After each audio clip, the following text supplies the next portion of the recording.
All right. Hello, everyone, and welcome back for another deep dive.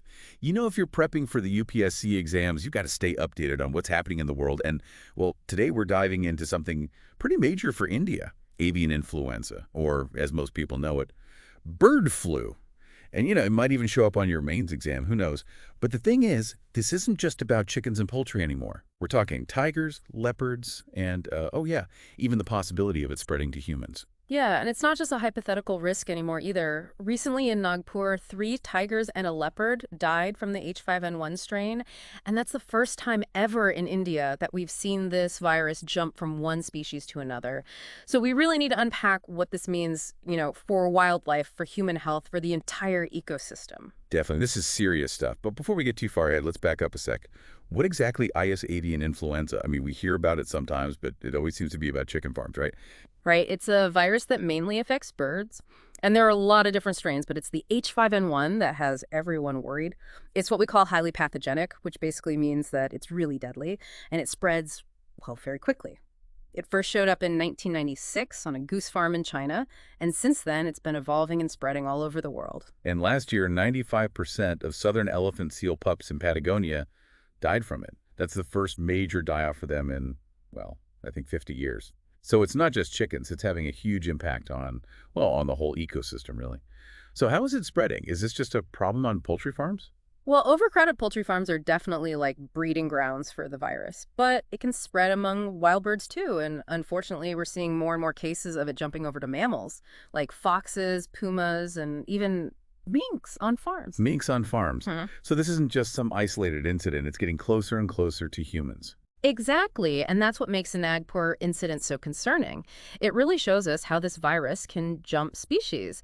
Those tigers and the leopard, they probably got infected by eating, well, chicken meat that was already contaminated. So what does this mean for India and how prepared we are? How do we even start to tackle something like this? Yeah. I mean, are we ready? Well, the government has issued advisories, urging zoos to really ramp up their biosecurity protocols. And they're also pushing for something called a One Health approach to deal with outbreaks like this. One Health. Yeah. That sounds like, well, something straight out of a UPSC question. Yeah. What is that all about? And how do you get applied to bird flu?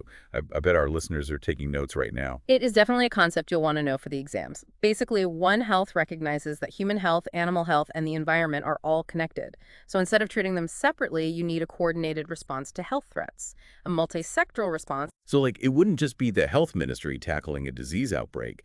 You'd also have, the agriculture ministry because of livestock, and maybe the environment ministry, too, because of the impact on wildlife. Exactly. When we're talking about H5N1, this means bringing together healthcare professionals, veterinary services, and wildlife experts, to monitor the virus, control its spread, and prevent future outbreaks. It's all about connecting those dots and recognizing that the health of one sector affects all the others. That makes a lot of sense. But India faces some unique challenges, right? I mean, Yeah. we have a massive population, diverse ecosystems, and a huge agricultural sector.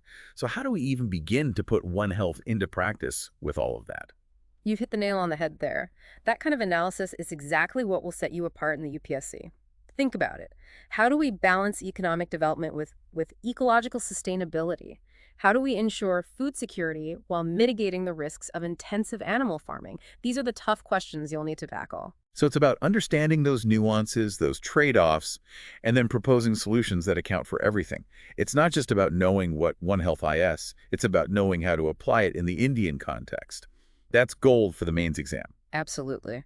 Let's break down some concrete steps that India could take. For one, strengthening veterinary infrastructure, especially in rural areas. We need more trained vets, better diagnostic facilities, and easily available vaccines. Makes sense. Early detection is, well, it's key, right? And vaccinations, I know there are bird flu vaccines out there, but how effective are they against this particular strain? That's a great question, and it really highlights another challenge we face.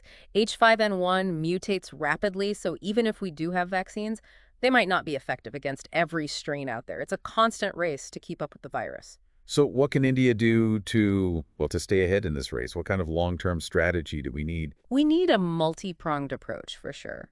Surveillance and monitoring are crucial.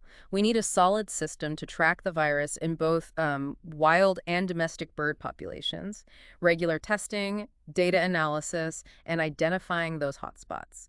You can think of it like an early warning system. So we're not just waiting for outbreaks to happen, we're proactively searching for them. That seems, well, crucial, given how quickly this thing can spread. Exactly. And along with surveillance, we need strong biosecurity measures, especially on poultry farms. Things like stricter access control, regular disinfection, and proper waste disposal. All of that's aimed at preventing the virus from spreading in the first place. Those seem like, I don't know, pretty straightforward measures. Are we doing enough of that already? Or is there, I don't know, is there room for improvement? There's always room for improvement, especially when it comes to enforcement and awareness. And that brings us to another crucial part of One Health: public education. We need to make sure people understand how H5N1 spreads, the symptoms to watch out for, and the precautions they can take. So this is where those public awareness campaigns come in, right? Posters, leaflets, maybe even, I don't know, a catchy jingle. Exactly. It's about making information accessible and giving people the power to make informed decisions, to protect themselves and their communities. So for our listeners who are prepping for the UPSC, if you were asked to design a comprehensive strategy for tackling avian influenza in India, what are the key points you'd highlight? Well, I definitely emphasize a multifaceted approach: strong surveillance, strict biosecurity, vaccination strategies, and acknowledging the limitations of those strategies, of course, and crucially, public health education. And all of that falls under the big umbrella of the One Health approach, connecting those dots between human, animal, and environmental health. Exactly. It's about seeing the bigger picture, understanding how it's all connected, and moving away from, from isolated reactive measures to a proactive and integrated strategy. It sounds like a lot to handle, but I guess that's the job of a policymaker, right? Analyzing complex situations, weighing the options, and finding solutions that work for everyone. And that's exactly what the UPSC is testing you on. Well said.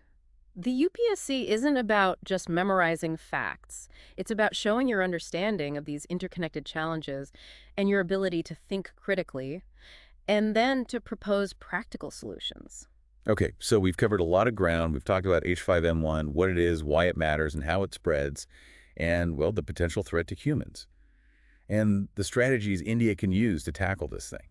We've also looked at how this all ties into the UPSC syllabus, especially for the mains exam, where you might be asked to analyze events like this from multiple angles, like public health, economics, the environment, and then to propose solutions that take all of that into account. That's where understanding One Health is so important. It gives you that framework to analyze and address complex problems in a well-rounded way. And remember, the H5N1 outbreak is just one example of the many challenges we're up against in this globally connected world. Climate change, biodiversity loss, antimicrobial resistance, they're all intertwined.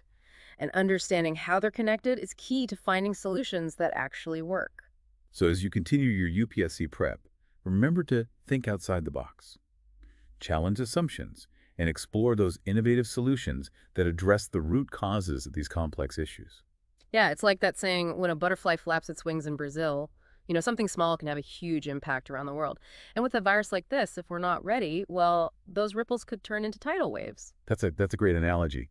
And it really highlights why the UPSC focuses so much on these interconnected challenges. They're looking for policymakers who can see the big picture, who can anticipate those ripple effects, and who can come up with solutions that are, well, effective and sustainable. So it's not enough to just know the facts about bird flu. It's about understanding how it's all connected, the potential consequences, and how to prevent those, worst-case scenarios. Exactly. And that's where the real learning comes in. It's not about just passing an exam. It's about developing a critical thinking mindset, the ability to analyze information, to see the patterns and the connections that other people might miss. It sounds like the UPSC wants more than just bookworms. They want problem solvers, innovators, people who can, connect the dots and come up with creative solutions to problems in the real world. That's it, exactly. And the best part is, this kind of thinking, this One Health approach, it's not just for H5N1. It applies to so many global issues: climate change, food security, even conflict resolution. Understanding the interconnectedness is key to finding solutions that actually work. It's like we've unlocked a whole new level of understanding. Once you see the world through this One Health lens, it's hard to go back. You start seeing those connections everywhere. And that's what makes this whole journey so exciting, right? The constant learning, becoming more aware, realizing that everything's connected in ways we never even imagined. Well, I think we've given our listeners a lot to think about today. We've explored avian influenza pretty thoroughly, the threat to humans, and what India can do about it. And we talked about how all of this is crucial for the UPSC exams, especially for the mains. You'll need to show that you can think analytically, that you can solve problems. That's where understanding the One Health approach is so important. Gives you that framework to analyze and address complex issues in a holistic way. And remember, this deep dive into avian influenza, this is just one example of the kind of topics we explore here on the deep dive. We're here to help you make sense of these complicated issues, understand how they relate to the UPSC, and give you the knowledge and insights you need to ace those exams. So if you found this deep dive helpful, be sure to hit that subscribe button and share it with anyone else who's studying for the UPSC.